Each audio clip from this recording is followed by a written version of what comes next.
slide. Get that back up.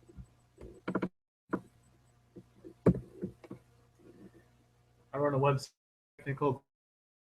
I've made a couple small indie games, nothing special, nothing groundbreaking. I still have a day job, and I'm not an expert. I'm not Monty Cook. I don't make $1 million when I run a Kickstarter, but I do read, play, and tabletop RPG. Why a lot of games fail, games don't strike, or why a lot of games simply miss the don't the right way. So I'm gonna things I've seen, and then at the end we'll do Q&A. We'll just hang. I'd love to see what games you guys are working on, talk about those, and I'll let you know what I'm working on too. Yeah. If you have questions, there should be a Q&A thing on the plus page, or you can comment on the YouTube. I'll be responding to those as quickly as I can, and hopefully this will be. All right, so we all meet in a tavern. When you join in the conversation, when the two players contribute something meaningful, 1 or lower, you didn't do. It's important. Question, feel free to interrupt me, to jump in. You have, I won't be offended. I'm a GM. I'm used to being interrupted. All right, so getting started. When you're a new indie dev, a lot of hurdles to overcome because people don't really want your game. Everybody plays Dungeons and Dragons. A lot of people do.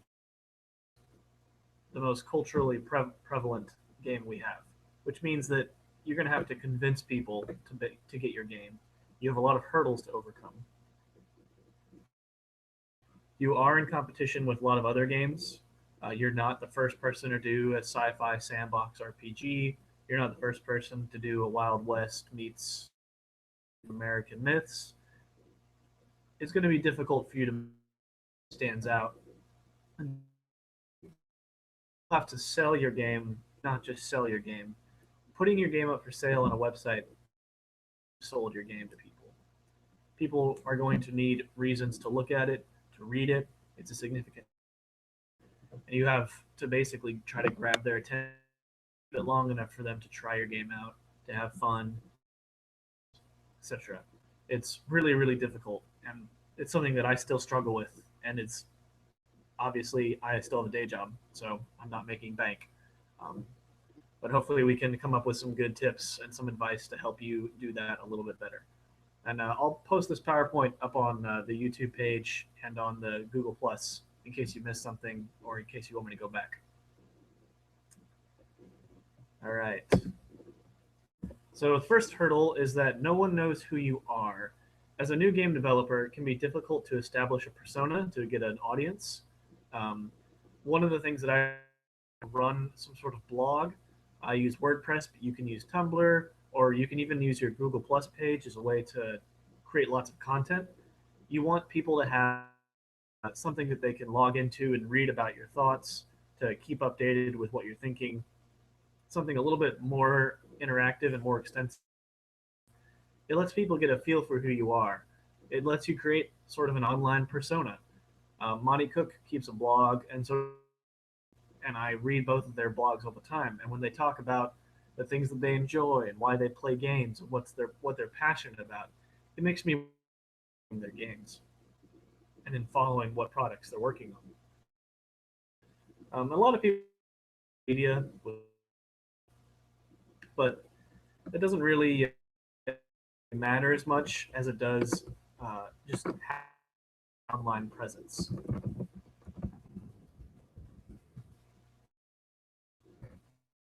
The thing that's most important for social media is for it to be a two-way street. You have to make sure that you are talking with other people, interacting with people, asking questions, answering questions. Out. The easiest way to community that's focused on what you. So if you really are focused on RPGs and fantasy, then you're going to want to find a community that has people who like those kind of games and who want to play those games. That way you can ask them what you're doing wrong, etc. Communities that I'm involved in are a subreddit, pretty popular. A lot of people game advice, um,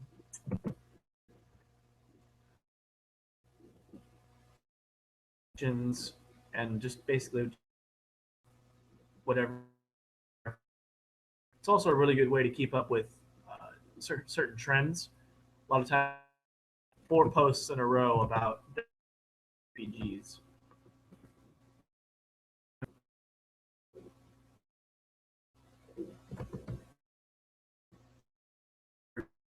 Post a lot about time is kickstarted. Reddit will jump on the ball and show a lot of what's going on. Touch, keep your pulse on what's Reddit. Great discussion. At least I haven't had much success with it. Correct. Google Plus, on the other hand, is much better for discussion. It's a much more friendly environment, at least in my experience. Also, there's a lot more people on Reddit. Ryan Macklin, John Harper, Jermaine is on Reddit, but Monty Cook.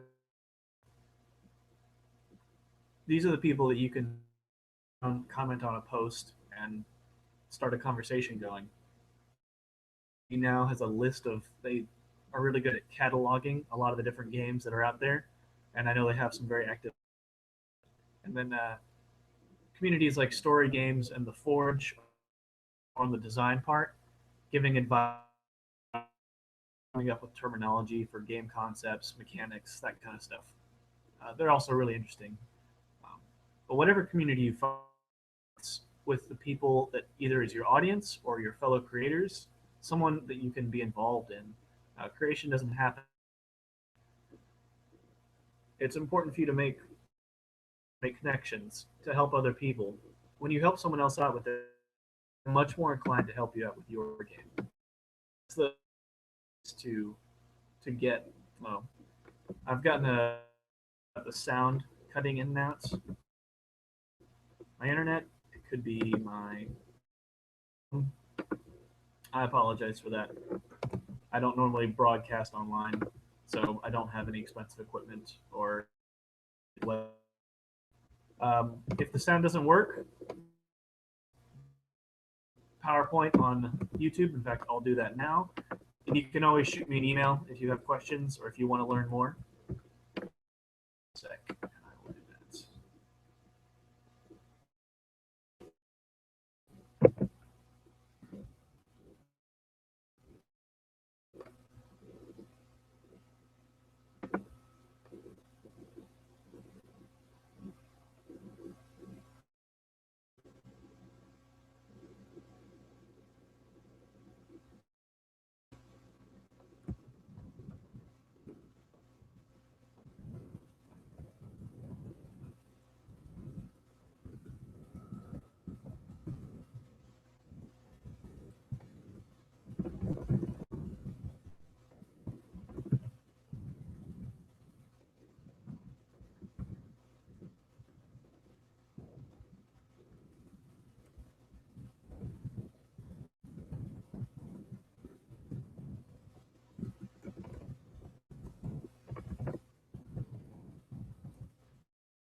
All right, I posted the link to the PowerPoint as well as my email address on the.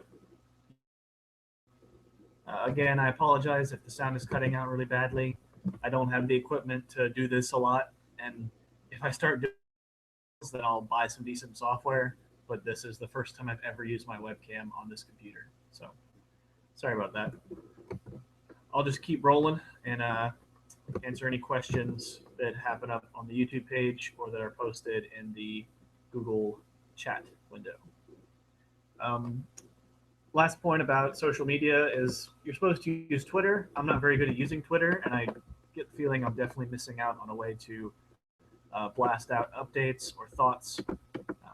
I just don't have a smartphone, and it's not really It's just not easy for me to log into the computer to post 140 characters and then log out. So if you can, Twitter's a good option. I don't have much experience with it though. All right, this is one of the hardest ones. People don't really want your. They don't know your game exists, and by default, they've already found other games that they want. You have to prove them wrong and get the word out through social media, like we talked before. But do not spam. Post an update about my games, if that. Uh, which is another reason why having a blog is good. Really good blog articles. You blast those out on social media, and if people check out your game, uh, circular advertising.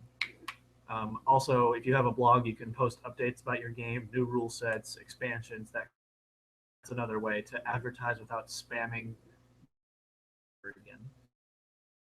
Um, the way that you make people want your game is you have to pitch it. Even if your game you have to sell it, reading a game investment is 30 or 40 pages. You want to do that. There's a cat video one link away that is in the first 20 pages of your game. And sitting down to read a 50-page game and process all the rules and think about how you would run it and how it works with your group, that's a good hour and a half. You want to do that.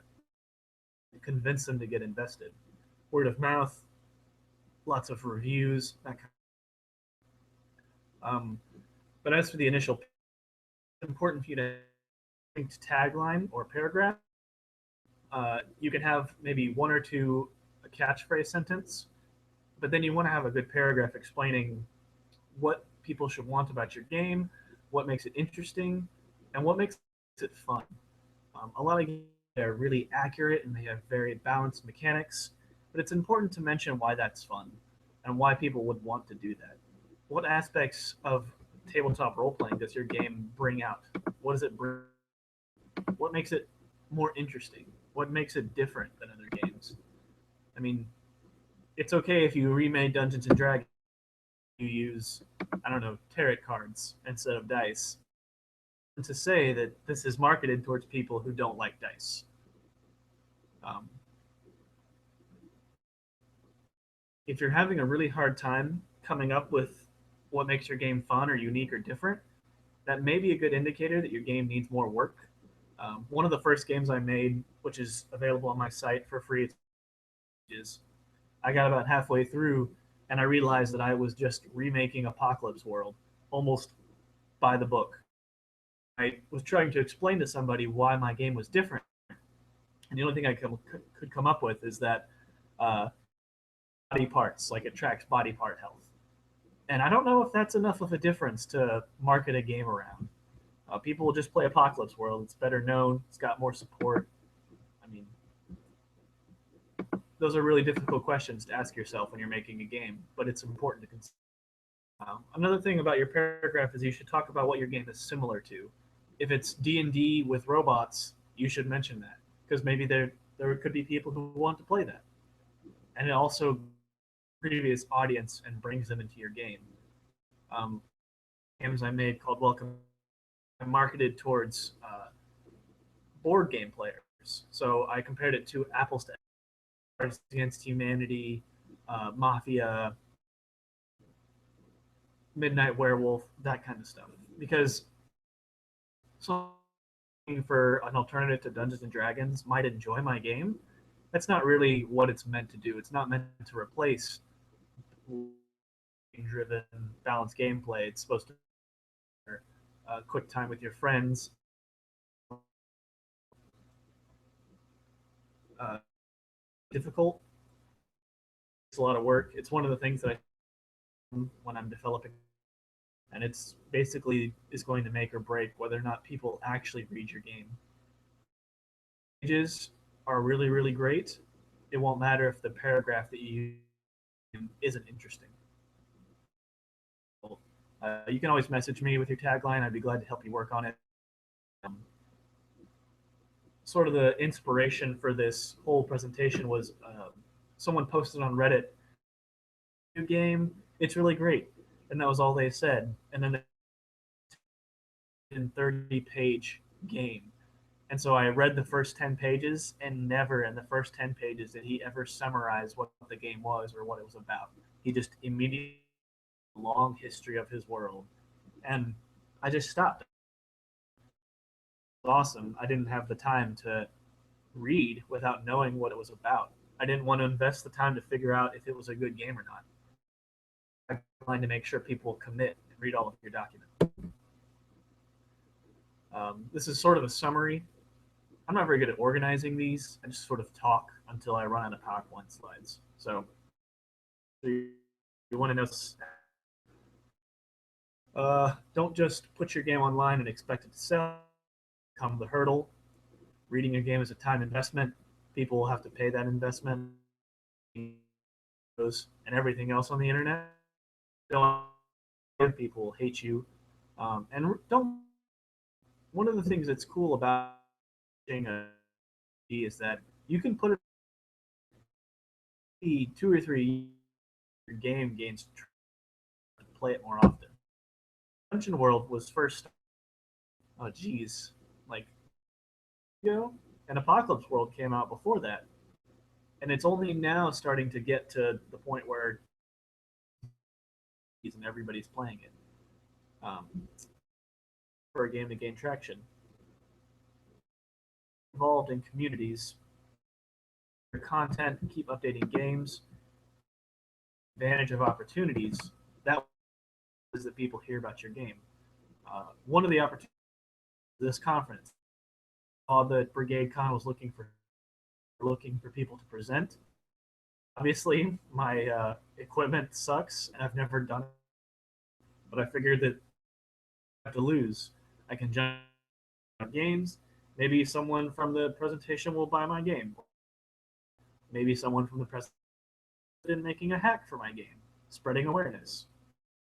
Opportunities come around when you take advantage of them. Lucky. Point this to kind of complicated. John and a critical success. People want to pay. Website 17 Design Studio. You know that games are Lasers and Danger Patrol, Ghost One. All those are available for free. Some of his games, but because you have those free games to look at and evaluate if his style is what you're looking for, or if all of my games on my site, all on now will be my first that I sell for money, which I'm about. Hopefully, I've given enough. I've given away people want to buy. Stay with the trends, play lots of games, and read a lot of games. That the game that you're trying to make may already have been created, and why not just play that? Opportunity. If you get to on a famous is commenting on your game, grab them and ask questions. Start hanging, and someone mentions that they're looking for something that might the game you're blast it out. Let them know. Stay alert. Stay. It takes. You don't have to run a Kickstarter tomorrow and make $1 million. I think that about sums it up for me. Anything else to? Nope, I don't add to that. All of my games are free on my site. Part of the promise was there was a bunch of game giveaways. You can just go to my website, download whatever you like. I also have a new game currently in open beta. If you contribute to it in some meaningful way, write some or write an adventure or anything like that, I'll include you and also give you a free version of the game when it's released in full. That does it for me. Let me see what questions we've got. No questions on the Google Plus. Let's see. Uh, Bunny Ness ask about publishing tools for PDFs or other formats. Also, any publishers you suggest pitching besides. This is actually a really great question. Publishing topic because I'm not really good at or at um, designing a lot of my, which I do on purpose because the less time there is to mess up. Um, but docs a lot. It makes it really easy to share a game. It makes it really easy to collaborate with a lot of people. People can drop in and let you know when you've misspelled a word or when you idea that's not good or a rule is not explained very well. Google Docs is great. They have limited formatting. If you're going game professionally, I have to talk to someone who is familiar with layouts. There's been a couple books recommended to me. I haven't read any of them though, so I don't feel comfortable recommending them. But um,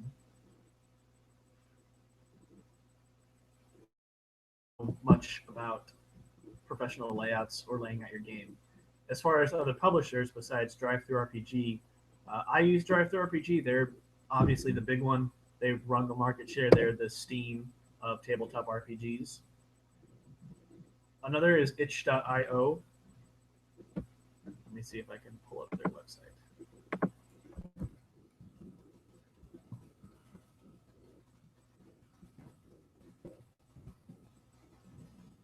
Here we go.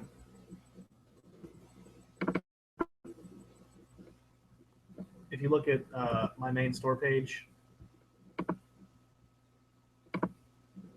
for Welcome Minions, I use itch.io, which is video games, but they just let you upload whatever files you want to use.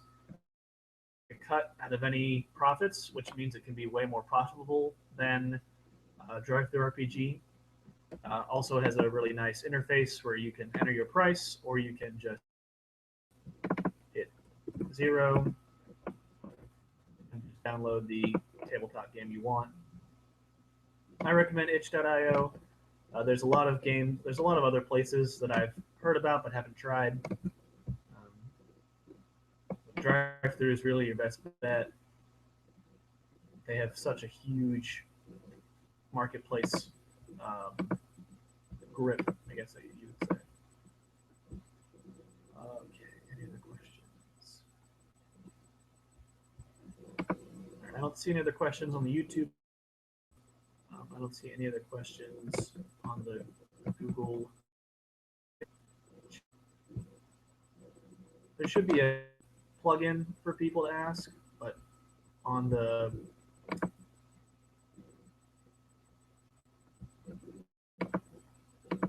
main page, let me see if that is.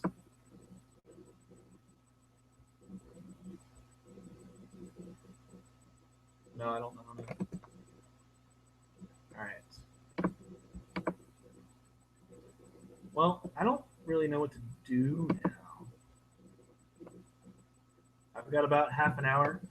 I can stay online if anybody wants to talk or ask questions. Here we go. Nicole Hackett asked another question.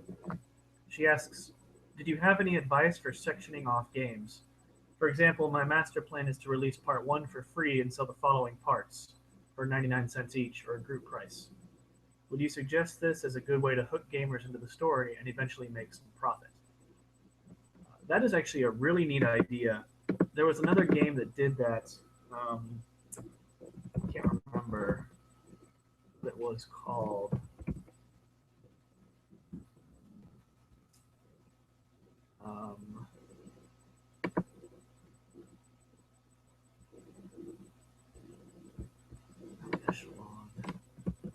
I can't remember. But another series did that really well. They had very high quality books. Like they had gorgeous layouts, beautiful art, and a great atmosphere in their book design. Let me see if I can figure out what that was.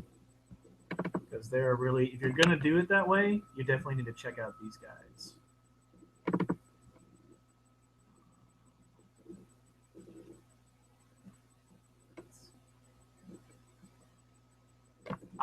It's called Shadows of Esterin. I can show you, for example, what it looks like. So this is their book 1. Actually, it's technically they call it book 0. It's about 80 pages long, and you can see that it's basically a really long demo. They let you look at some of the basic mechanics of the game. They explain how things work, basic resolution options. They give you some pre-made characters to try, a couple different little mini adventures, some basic locations, and basically end with a promise that book 1 is going to bring a lot more archetypes and more rules, more atmosphere, have more locations, that kind of stuff. I think they just kickstarted book 3 or 4. Um, I'm not quite sure, but that's the best way that I've seen it done is to have a really extensive, really well done preview, basically, that you can give away for free. Um, Another way that you could do it is to have Stars Without Number does this, where they release a free version, and Dungeon World does this too. They release a free open source version that people can try and download, and then they have a paid version that has a lot more rules, a lot more items, functionality, adventures, that kind of stuff. So it allows people to try out your game before they buy, or it allows people to just play the free version, tell their friends about it, and that maybe the friends will try and buy the game. I think it's a really good way to go if you have enough content and if your game is big enough. Did I just drop out?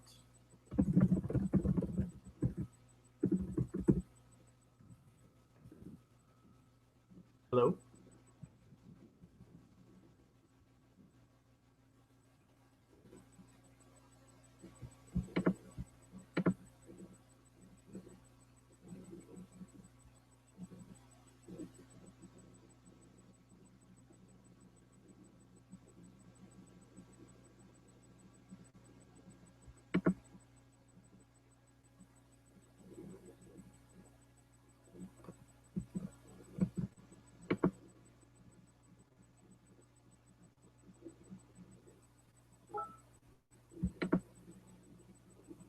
Okay.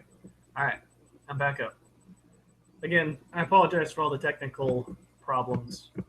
Next time I'll try to get some better equipment in here. To answer your question, I think that's a great way to do it if you have enough content and if your game is extensive enough to warrant multiple releases. The only thing that I would be careful of is that if you choose to release your game in chunks, make sure that each chunk is substantial. If the first chunk is sort of light, people won't really be interested. And if the chunks that people pay for are also too light, then they won't really be interested either. It's going to be a difficult balance.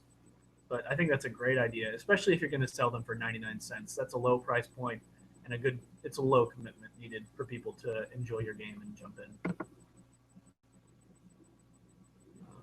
Let me see if I got any other questions.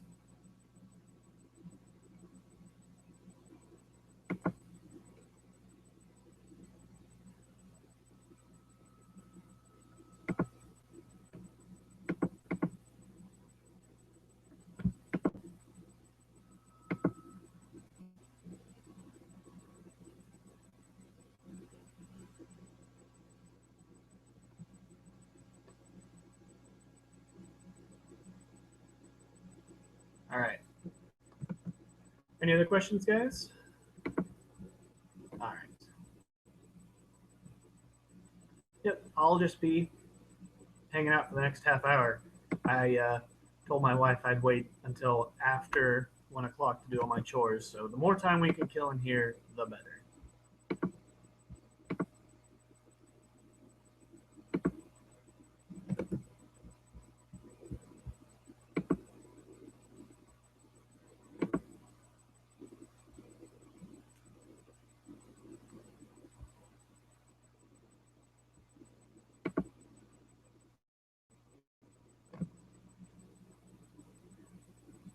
BrigadeCon just posted something.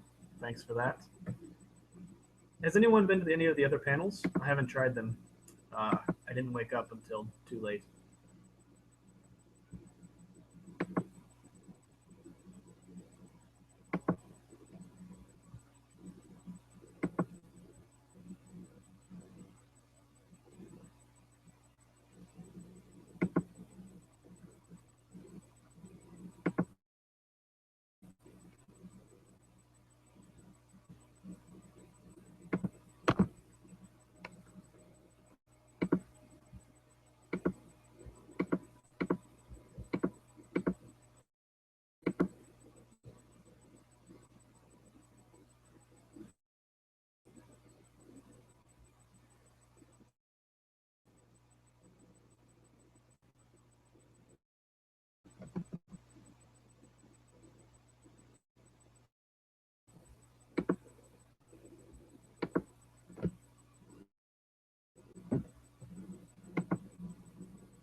I guess if we're just killing time, I can talk about the game that I'm working on right now because this is a panel about marketing your game, and I'm going to market my game.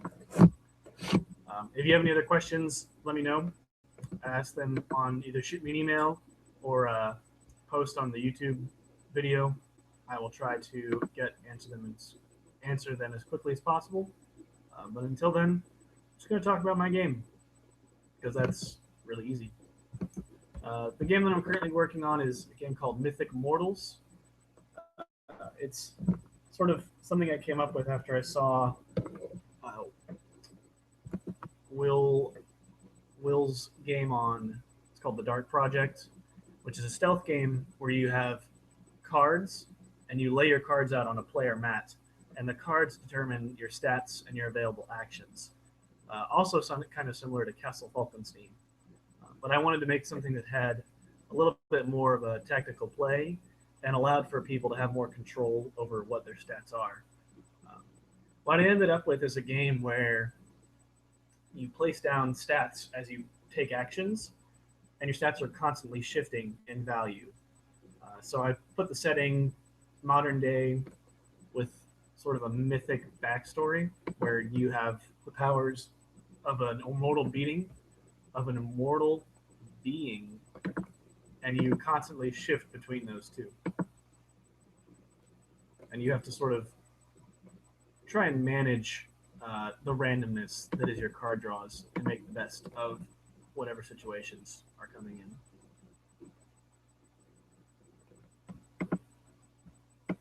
I'm really excited about it.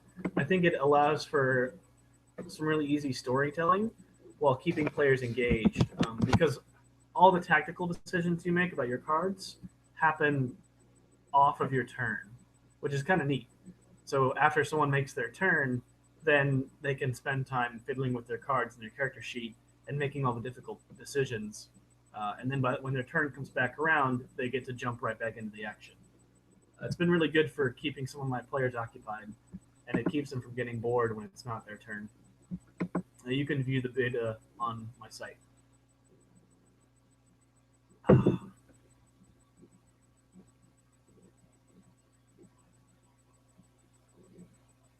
Nicole, if you would post sort of a tagline description of your game, I'm curious. How long is each section going to be? Do you know? Do you already have the sections planned out, or are you just beginning the process? I'm curious. That seems like a really way to grab people and keep them hooked. And I'm curious if it's going to be like, if each one's going to build on top of the previous one, or if each one is going to be sort of a, here's the first section, it's the setting section, second is the rules, then character creation, etc., etc. Or will it be every month there's a new adventure, 3 new classes, and additional rules for vehicle combat or mounts or whatever? Is it going to stack on top of each other, or will it be like a regular content release? And I'll wait for that response. Any other questions, post on the YouTube. The presentation's linked. I can go over another point if you like. But I didn't really plan for my discussion to take more than about half an hour so that we'd have lots of times to talk and interact with each other.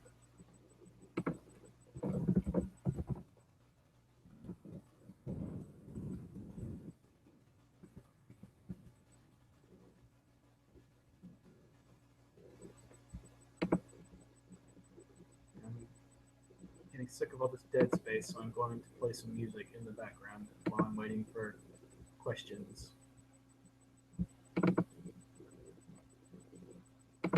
I guess my one other pitch would say that you really need to read as many. This can get expensive depending on which games you're reading, but it can be a great way to realize what mechanics are being used, what mechanics you haven't thought of, stuff that you might not realize you may not have heard of before. It's also a great way to see what works and what doesn't. I'll often read a game and think to myself, what would I change about this game if I wanted to? What would I do differently? That kind of thing. If you're looking for a good resource, this link that I'm posting has I reviewed, um, geez, how many is it now? Well over 35 RPGs. A lot of them I haven't heard of before, and I enjoyed reading through them and sort of gleaning what I could from them.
All right.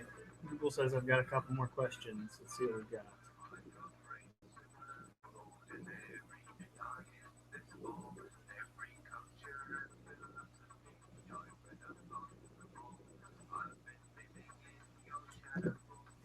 All right. PhD and D asks, I just got here, so I hope this wasn't covered yet. What is the most important thing for an indie game developer to keep in mind during the entire process? Oh, geez. I don't know. I guess the thing that strikes me first is to keep in mind what is the point of your game, and how can you do that better. Like if your game is trying to accurately simulate the mechanics of driving a Mack truck across the United States, then you need to really focus on that. Focus on all the aspects of driving a truck. You need to have like a constant shifting mechanic, something to keep your car on the road. I don't know. I'm spitballing, but I see a lot of people get carried away with um, trying to add as many systems and exceptions and rules as possible when you can really hand wave a lot of that stuff and focus on what your game is about.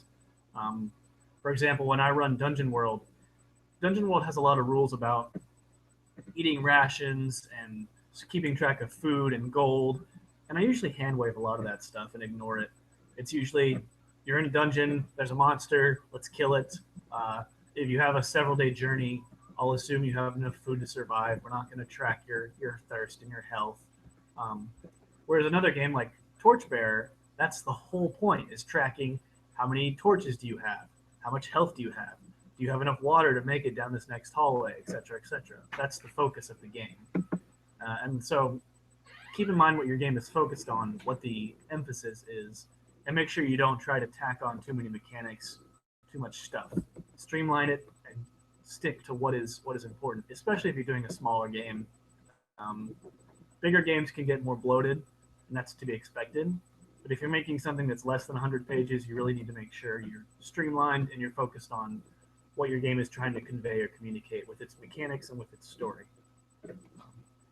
I don't know. There's so many important things, but that'd be mine, uh, especially through the process of development. RRW asks, "What are your thoughts on the Indie Plus channel?" Um, I assume you're talking about the Google Plus channel. I use Google Plus a lot. I'm not familiar with the specific Indie Plus channel, so I don't really have any thoughts on it. I've never heard of that before, but I definitely will check it out. Um, and then his second question is, do you think that indie game developers are positioned to take advantage of technology in their games, for better or worse? Um, well, if you mean by that question, do you think that we have like more freedom to self-publish and act than a bigger publisher or a bigger developer? I would say yes. I think that the avenues we have to distribute and sell our game is way greater than it ever has been. Drive Through RPG is a huge marketplace that costs nothing. You get a pretty good chunk of the profits back, and it reaches hundreds and hundreds of thousands of people. Um, social media, WordPress, websites, Tumblr, all allow you to upload files and give them away or sell them. It's really simple to get like a basic shopping cart, to charge people $10 to download a PDF. It's way easier than ever to get your game out there and to sell your game. The biggest problem that developers face is word of mouth and making sure that their game is able to compete with a lot of the other games out there. Unfortunately, most people are playing Dungeons and Dragons, and you have to convince them that your game is more fun or is a good break from that. That's the biggest hurdle. It's less getting your game to people and more about convincing people to buy your game, convincing people that they want to play your game. All right, now we got some questions. All right, more people. All the people showed up after I finished my presentation. That makes me sad. But the PowerPoint is posted on the YouTube page, and if you want me to review a point, let me know, and I'll gladly talk about it more. Let's see. I asked Nicole to talk a little bit about her game because she had a really interesting idea of releasing the first part of her game for free and then charging for the next parts. She says she's playtested parts 1 and 2. Long storyline, developed NPCs, saved the world, lost civilization. Part 1 would involve the character development and the hook, some dungeon elements including puzzles. Parts 2 and 3 would have A and B parts for story and for adventures to move through dungeons, etc. That sounds really interesting. If I was making, I usually prefer to make shorter, more confined games, something that can be played in an evening and can be read an even shorter amount of time. But if I was going to make a larger game, that would be a really cool way to do it, is to release little bits and pieces over time with a very small price point for each piece, encouraging people to buy what they want and stay invested with your updates. That's a really neat idea. Let's see. What other questions do we have?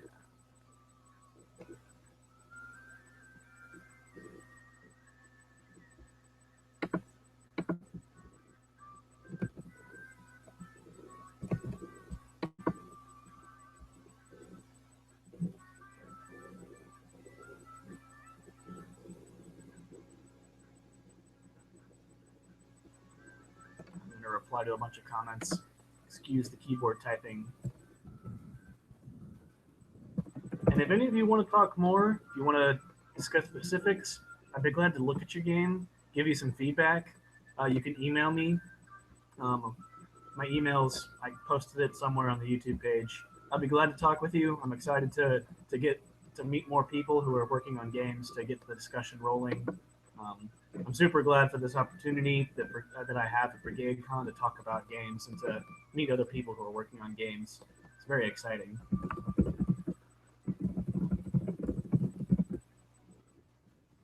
And also, if you came here for the free games, I posted a link on the YouTube page that has a list. All my games are free on my site, which is a bit of a cop-out, but you have access to 4 free games. I have a Star Wars game. I've got a survival game that doesn't require any enemies. The game sort of depletes the player's resources through the mechanics that I really enjoy. It's way easier to track.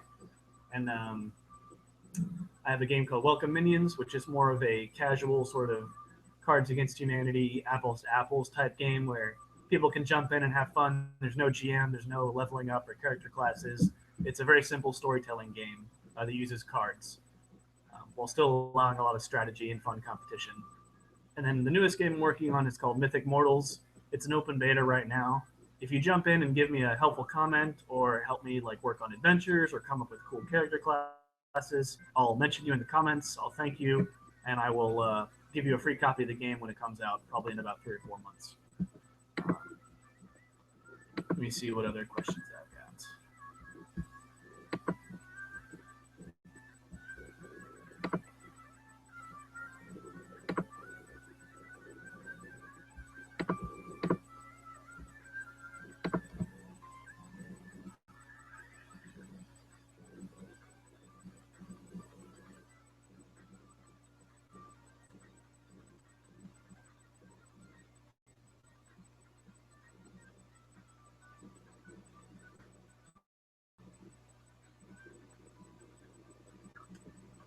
All right, more questions from R and RW. What tips and tricks do you have for publishing a game across Drive-Thru RPG, Lulu, or Amazon? That is a great question to answer. Like I said before, all the games I've worked on have been really short, never more than 20 pages or so, because I really enjoy those kind of small micro games. I got to participate in the two-page tabletop competition. It was really fun. That's where my Welcome Minions game came from. So I've never released a public version or a published version, like paperback version of any of my games. So I don't really have any specific advice to offer you. Uh, Sorry.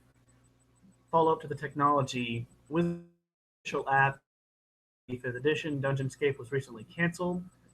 They have access to a indie game developer seems to have more control over their intellectual property and more freedom. Do you think that the next innovation of technology integration for tabletop RPGs will be from an indie developer? Hmm, I don't know. One of the things that I would like to see, but most games don't support, but smartphones are becoming so ubiquitous, everyone has one. It'd be cool to see more tabletop games create helpful apps for smartphones, or even create a tabletop game that is completely done through a smartphone. I think that'd be cool. Um, if I was more inclined to program with smartphones, I would tackle that myself. Maybe I will someday.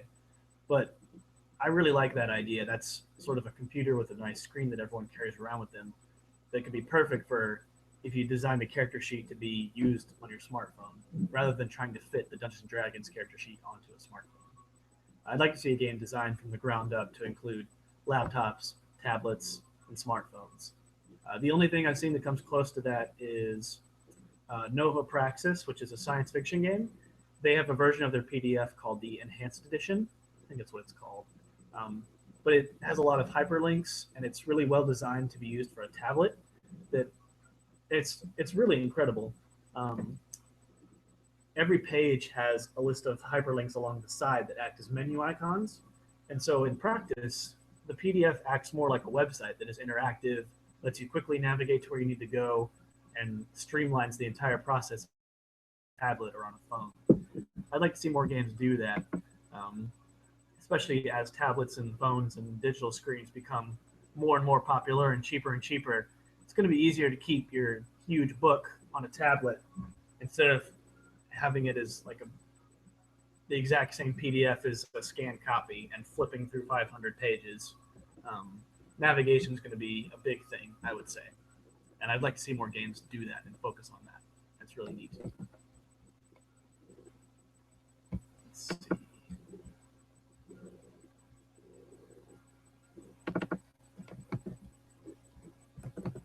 What other questions do we have? And again, I apologize for the quality. I know the sound keeps breaking in and out. I don't have the equipment for this. My internet's a little bit on the slow side. Um, but if you email me, we can talk more often. I'd be glad to answer more questions after this is over. And yeah, let's see what other questions do we have.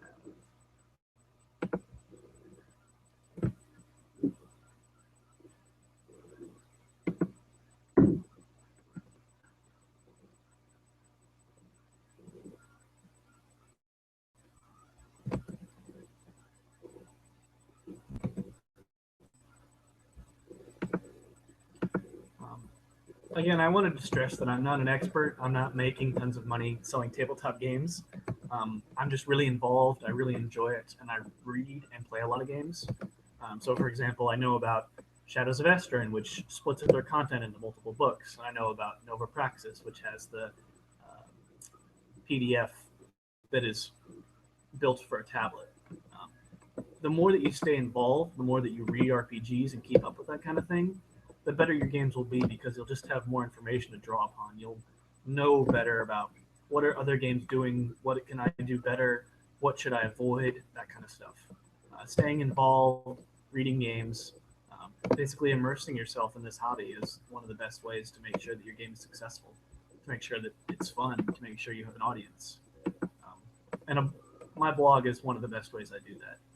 It's really easy to type up a post about some interesting game mechanic, send it to people, and if they like it, they'll read it.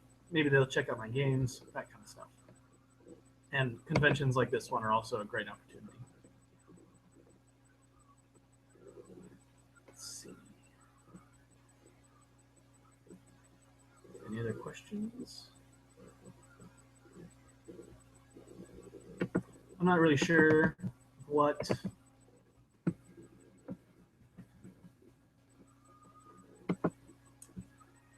any more questions before this ends. We got about 10 more minutes. And then after that, I can always be reached via email. We can always talk more often if you want to extend the conversation, keep things going. I'd be glad to. I'm really interested in this stuff.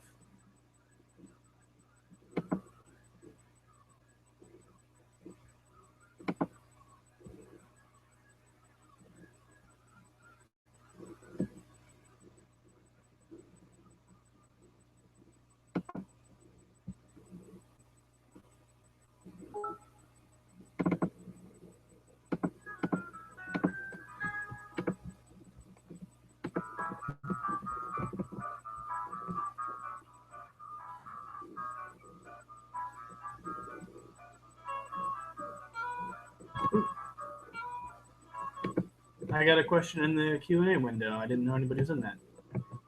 It comes from James, who's a good buddy of mine. Thanks, James, for supporting me.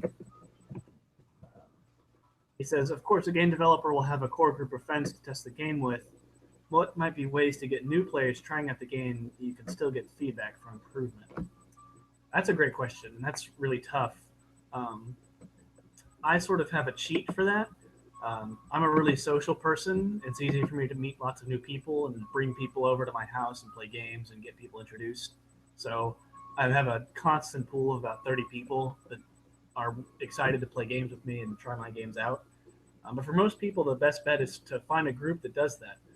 There are people on Reddit, on other websites, other forums that are basically go there just to play test and try out new games and give you feedback.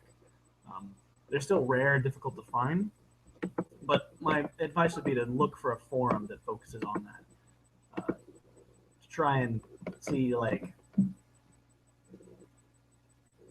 basically seek out people who want to do that. I really enjoy doing that myself. I'll go into a forum, and when someone posts a new game, I'll read over it, and I'll try to get some guys together to play it and then give advice back. It's a really fun thing to do. And another way to do that is to do that for other people. If you do that for other people, they'll be more willing to do that for you. Sort of treat people as you would like to be treated, kind of thing. Again, the more you stay involved, the more you'll meet those kinds of people, the more you'll find those kinds of forums, that kind of stuff. But great question, James.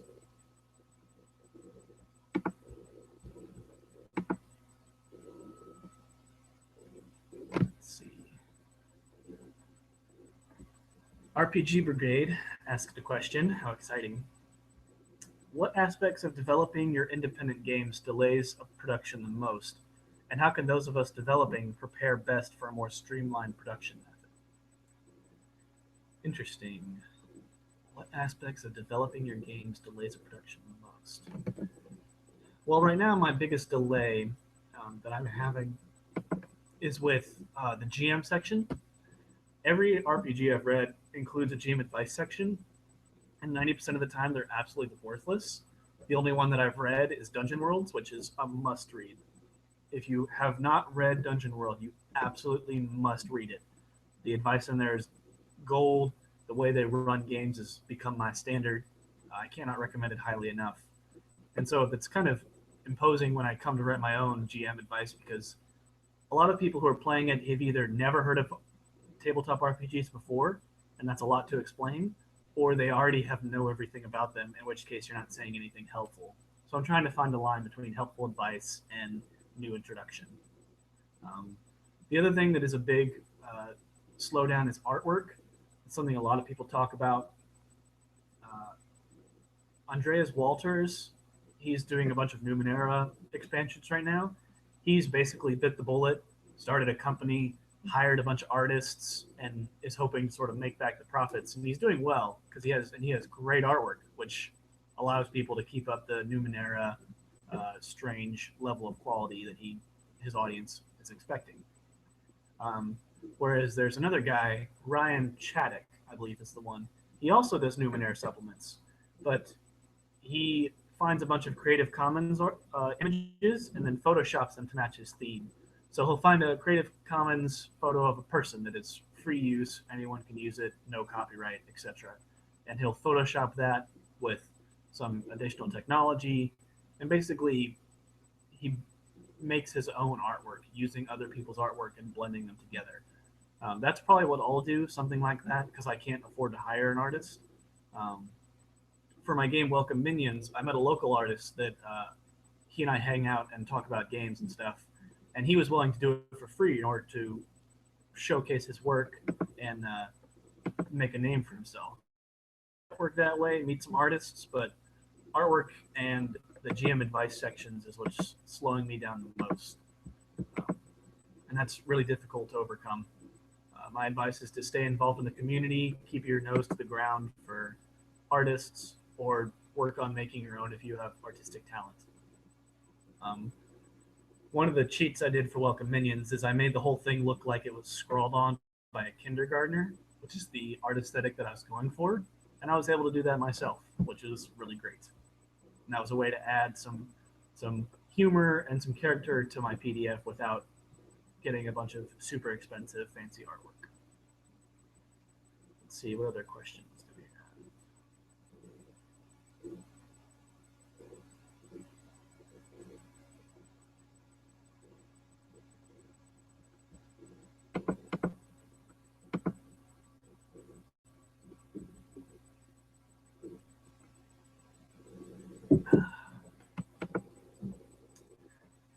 RRW asks a follow-up question to the thing I was talking about. He asks, oh, it's not showing up. Sometimes the YouTube comments are just terrible. He asks, what websites would you recommend for finding and collaborating with artists on an indie budget? In your opinion, is it poor form to ask for free use of art from deviant artists? I haven't done that yet, so I don't know. I do know that if you ask, you should make them extremely aware that saying no is okay. A lot of these people do artwork in hopes of making money off of it, and for the same reason that you're making tabletop games, is the hopes that one day you'll be able to make a little money, have some fun, that kind of stuff. So if you contact someone on DeviantArt and ask to use their artwork, make it very clear that you are very respectful of what they've done, and that make it very clear that there's no commitment. You're okay if they say no, and ask if we can work out some sort of monetary compensation. But you may find the occasional artist who really just wants to get his artwork out there and is willing to give it to you for free, but I wouldn't count on that.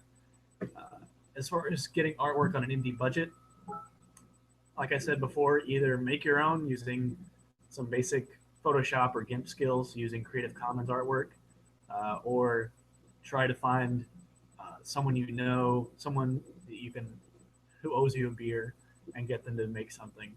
Artwork is really a huge hurdle for indie developers, and it's a difficult one. I'm still working on.